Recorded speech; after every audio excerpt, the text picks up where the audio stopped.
O Fed manteve as taxas de juros nos Estados Unidos em 5,5%, e isso trouxe alguns impactos no mercado, e principalmente o próprio Fed trouxe algumas outras questões que eles acreditam que irão acontecer durante o ano com inflação, taxa de juros, economia, e eu vou trazer tudo atualizado para vocês. E claro, a ideia como um todo é trazer um panorama sobre a economia atual, futura e no que isso vai impactar seus investimentos do exterior e no seu dia a dia. Então, se você já gosta desse tipo de vídeo de economia americana, não se esqueça de já curtir aqui embaixo, que ajuda a gente bastante a crescer cada vez mais esse canal, e vamos embora pra prática. De acordo com 92% dos analistas, já era previsto que as taxas de juros nos Estados Unidos iriam ser mantidas nas casas dos 5,5%. E foi exatamente isso que aconteceu agora nessa quarta-feira, dia 20 de setembro. As taxas foram mantidas no patamar de 5,5%, ainda assim uma das maiores taxas já vistas nos Estados Unidos desde 2006, ou seja, faz mais de 20 anos que a gente não via algo parecido. No mesmo dia, a bolsa americana, que é o S&P 500, chegou a cair quase 1%, porque o mercado reagiu com outras coisas que eu vou mostrar aqui pra vocês já que não foram tão boas. E a gente pode ver que no ano de 2023 a bolsa americana sobe em 15%, né? Mais ou menos ali desde julho desse ano a bolsa não sai meio que do lugar. E com esse novo aumento de taxa de juros, dessa vez o Fed trouxe uma nova previsão do que eles esperam para 2023, 2024, 2025 para PIB,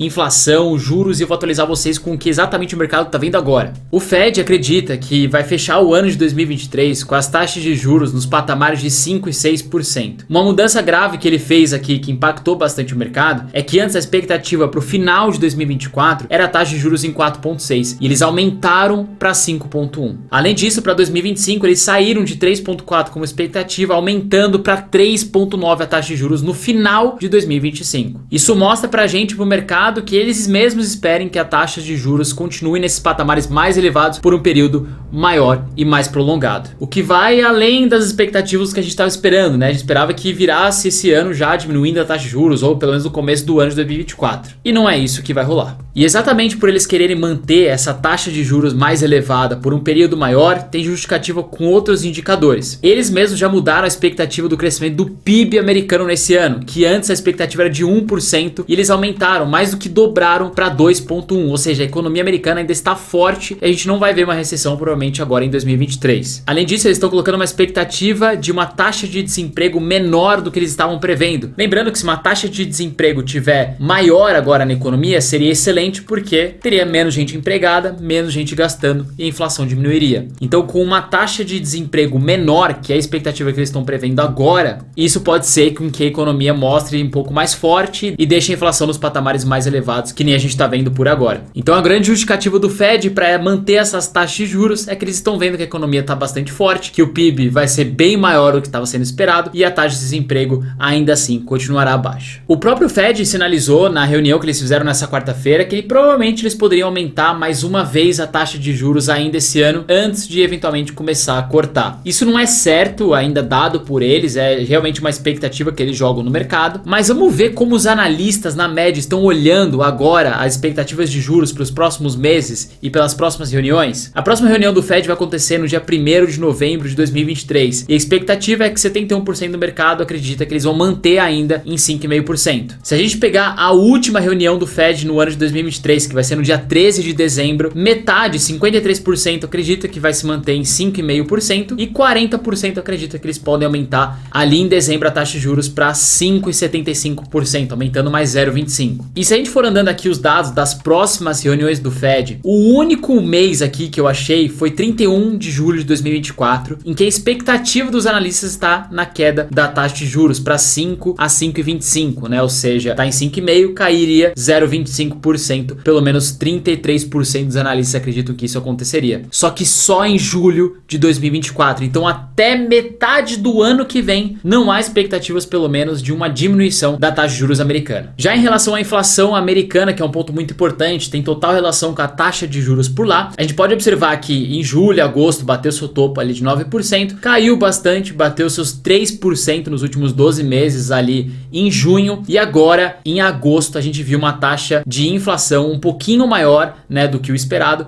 em 3,7% mais ou menos. Ou seja, ainda assim está se mostrando uma resistência nesses patamares. Essa pequena elevação aqui na inflação novamente tem uma causa, e muitos analistas acreditam que tenha sido por conta do aumento do preço do petróleo. Então se a gente for olhar aqui o preço do petróleo, né, pelo barril em si, a gente consegue ver que ele começou a ter um aumento muito forte a partir de final de junho, começo de julho desse ano de 2023, novamente, batendo seus 90 dólares aí por barril. Muitos analistas acreditam que pode chegar até 100 dólares por barril novamente, algo que a gente não via há um tempo atrás. Se a gente pegar aqui a última vez que bateu 100 dólares o preço do barril do petróleo, foi em maio ali de 2022. Então faria mais de um ano que a gente não chegou nem perto desse patamar de preço dos petróleos. E esse leve aumento que a gente está tendo aqui no preço do petróleo, do barril em si, tem a ver com os cortes de produção da Arábia Saudita e da Rússia em relação ao ano de 2023. Então, obviamente, vamos ficar de olho aqui nesse preço do petróleo, porque isso impacta tanto o nosso bolso aqui no Brasil com a gasolina, tanto quanto a inflação no mundo inteiro, e isso pode postergar a diminuição da taxa de juros durante o ano todo. Só que um tipo de inflação muito importante que o Fed olha mais do que essa que eu mostrei para vocês é o Core CPI, que é uma inflação que basicamente tira energia e comida, que são commodities, né? Normalmente tem uma volatilidade muito grande. E o que vocês podem observar aqui, se a gente olhar esse gráfico um pouco mais de perto, do Core CPI, que é um outro tipo de inflação que exclui energia e comida, a gente pode ver que ele sim vem tendo uma queda representativa ao longo dos meses, chegando agora em agosto em 4,3%, em julho estava em 4,7%. Então a gente vê claramente que o que está segurando a inflação normal dos Estados Unidos é o aumento do petróleo, é o aumento do preço das comidas nos supermercados. E que pelo menos esse é um dos únicos pontos positivos que eu vi aqui em relação à inflação, que está demonstrando cair em relação à taxa de juros mais elevada lá nos Estados Unidos. Tem até um estudo recente feito pela própria Casa Branca dos Estados Unidos que demonstrou e concluiu que a maioria das vezes quando a gente tem inflações elevadas, elas demoram alguns anos para se normalizarem. E que nunca houve uma estabilização de uma inflação de uma forma rápida como é esperada. Se a gente pegar aqui alguns momentos, principalmente em momentos de crise que a gente já teve passadas, pode observar que em 1970 a inflação ela começou a elevar e foi começar a cair com força mesmo lá para 1982, 83. A gente teve os casos aqui dos anos 2000 também, que começou em 98 e foi começar a cair de fato lá para 2002. A gente teve o fato aqui também de 2004 que durou até a crise de 2008, ou seja, 4 anos aí de inflações elevadas e com quedas e depois inflação voltando. Então a expectativa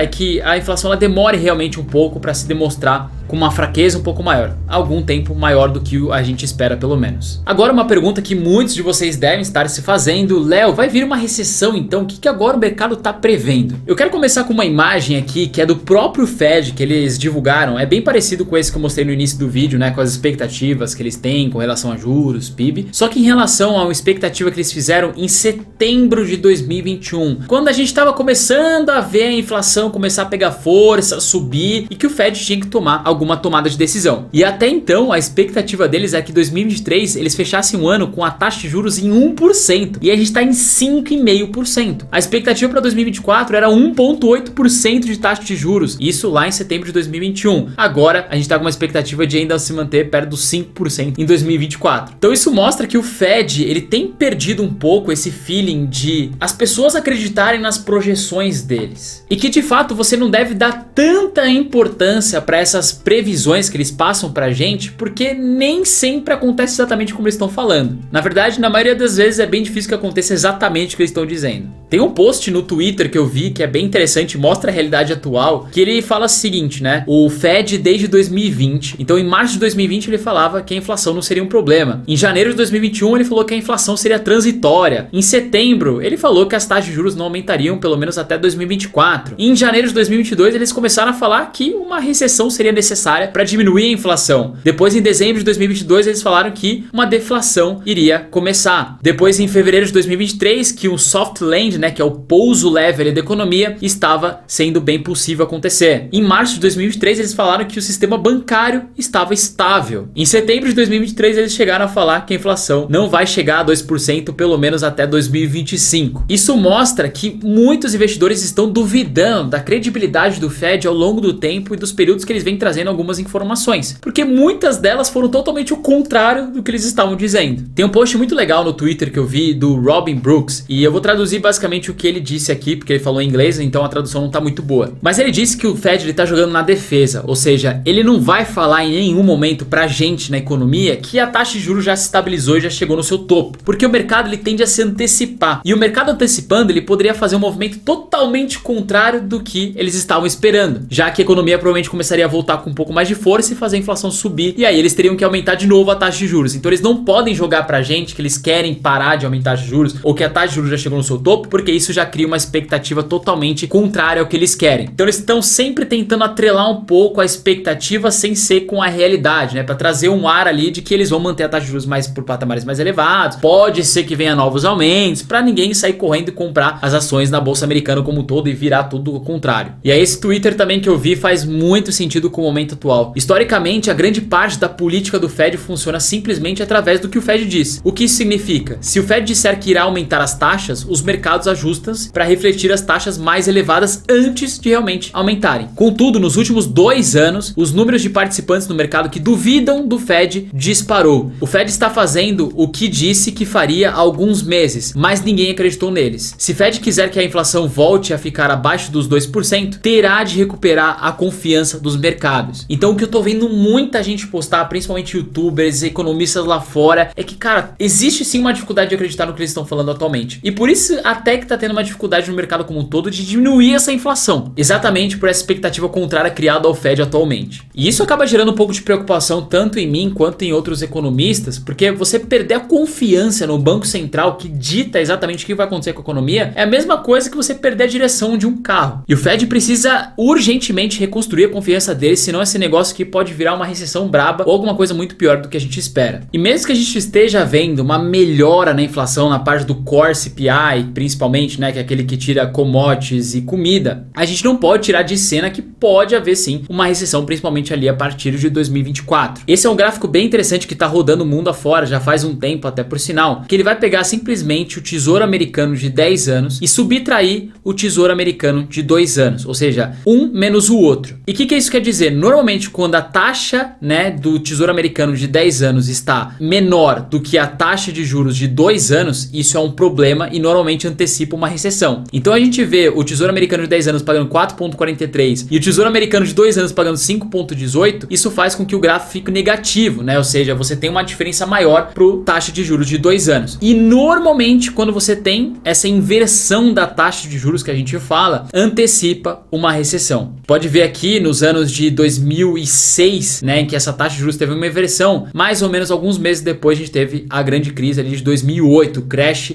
realmente que aconteceu. Nos anos de 2000, na bolha ali das .com, a mesma coisa, tá? Nos anos 2000 antecipou ali essa inversão da taxa de juros e logo depois a gente teve uma grande crise financeira. E a gente nunca teve uma inversão de taxa de juros por tanto tempo assim negativa, né? E a galera tá um pouco com medo do que vai acontecer depois. Então, pelo histórico que a gente tá vendo aqui, provavelmente alguma recessão poderia acontecer em 2024, de acordo com esse gráfico aqui em relação ao Tesouro Americano, tá? Isso pode não mudar e não acontecer novamente. Mas pelo menos nas últimas 7 recessões que a gente teve, esse gráfico ele acertou em todas. Mas eu quero que vocês fiquem tranquilos em relação ao mercado americano e eu já vou dar minha posição final sobre o que eu acredito, o que eu tô fazendo com meus investimentos por lá. Mas antes eu queria passar brevemente pela taxa Selic no Brasil, que a gente também teve uma diminuição, né? A gente tava no começo do ano ela em 13,75, ela chegou a cair para 13,25 e agora no momento atual em setembro a gente teve mais uma diminuição para 12,75% a taxa de juros no Brasil. Então, contrário aos Estados Unidos, o Brasil já vem diminuindo essa taxa de juros enquanto os Estados Unidos manteve. Mas o que eu quero mostrar para vocês aqui é uma comparação que eu sempre mostro, né? A taxa de juros real entre Estados Unidos e Brasil. Então aqui a gente tem a taxa de juros dos Estados Unidos e Brasil em janeiro de 2023, começo desse ano, e a inflação de cada um deles. A gente pode ver que a taxa de juros real, que é basicamente os juros naquela época menos a inflação, era negativa nos Estados Unidos, ou seja, a inflação era maior do que os juros, e no Brasil a inflação era menor do que a taxa de juros, né? Dando um positivo aí de 7,5%. E se a gente olhar aqui para setembro de 2023, não mudou quase nada, principalmente no Brasil, que conseguiu manter uma taxa de juros de real, né, de 7%, mesmo diminuindo a taxa de juros aqui no Brasil, eles conseguiram manter a taxa de juros real bem próxima ao começo do ano. E Estados Unidos teve uma mudança bem drástica, né? De fato, eles tiveram uma taxa de juros agora positiva e antes era negativa. E isso mostra que cada vez mais a tendência é que a diferença entre a taxa de juros real do Brasil e dos Estados Unidos começa a diminuir, porque as coisas vão começar a melhorar e juros vai diminuir nos Estados Unidos em algum momento, o Brasil já está diminuindo, e aí isso obviamente vai trazer uma atratividade melhor para o dólar no sentido de ele ficar mais caro para a gente aqui no Brasil. Isso porque quanto menor for a atratividade de renda fixa aqui no Brasil, mais dinheiro vai sair do país para investir em bolsa americana, por exemplo, vamos supor. Então ficaria mais caro para a gente o dólar aqui no Brasil com essa diminuição de diferença entre taxa de juros do Brasil Brasil e Estados Unidos. E aí, até a gente já adiantando aqui, o dólar tá 4,88 no momento atual. Ele teve uma leve queda agora em setembro, né? Começou o setembro quase em R$5 novamente, caiu para 4,88. De novo, eu reitero aqui que acredito que abaixo de R$5 é um grande momento para você começar a comprar dólar, e que a gente sabe que pelo menos a expectativa do Banco Central aqui no Brasil é que o dólar feche o ano em 5,20. Então vamos esperar. E a gente sabe que o dólar tende sempre a ficar mais caro ao longo prazo, então aproveite bastante esse momento. E dando meus comentários finais sobre a economia americana e toda a situação econômica no mundo todo como a gente está vendo agora. Eu não gosto de ficar prevendo recessão, se vai acontecer ou não, até porque era esperado por todos uma recessão em 2023 e o que aconteceu? Bolsa americana subiu 15%, Nasdaq 100 subiu 40%. Então se você deixasse de investir durante 2023 com medo de uma recessão, você já teria perdido uma grande valorização. Então por isso que eu não gosto de ficar escolhendo, é recessão agora, tira, põe e tal. Não, eu sou investidor de longo prazo, eu continuo comprando todos os meses normalmente, não mudei nada por conta dessas alterações de taxa de juros e inflação. Até porque pode ser que não aconteça nada em 2024, ou que aconteça e a gente compre mais barato. Porque o que importa na ponta final é você saber e entender que a bolsa americana tende a sempre ganhar grandes valorizações em 5, 10 anos de investimento. Então exatamente essas quedas aqui como 2008, os anos 2000, 2020 vão acabar sendo nada perto da valorização que ela pode trazer pra gente no longo prazo. Se você vê aqui a queda que a gente teve em 2020, o grande crash de 30%, hoje não é nada perto da grande valorização que a gente teve pós ali o mercado de 2020 pandemia. Então de novo, não fiquem tentando acertar ponto, jogar um jogo de xadrez com a bolsa, economia americana, que você nunca vai acertar. É bem provável que você mais erre do que acerte. Agora deixe pra mim aqui nos comentários o que você tá achando da economia americana. Você acha que eles vão de certa forma conseguir controlar isso, não vão? Qual que é a sua expectativa? E se você gostou desse vídeo, não esqueça de deixar curtida aqui embaixo pra gente trazer mais em relação à economia do mundo e americana. A gente se vê no próximo vídeo. Valeu, até mais!